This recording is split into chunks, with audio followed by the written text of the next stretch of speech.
Assalamu alaikum, this is Jawad. In the last video, we saw how to create a store and how to use Shopify and $1 per month. If you have 3 days to develop your store and install your card within 3 days, then this store will be activated. Otherwise, the trial will be over.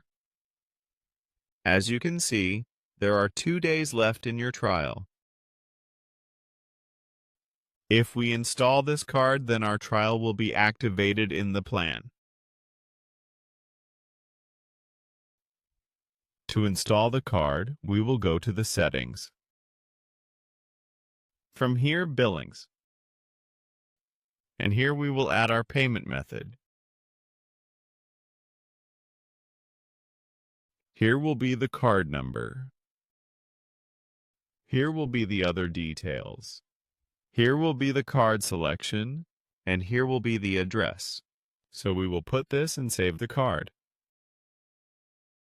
And it will automatically deduct $1. Otherwise, you will go to plans, and from here, you will choose your plan. It will automatically activate your $25 plan.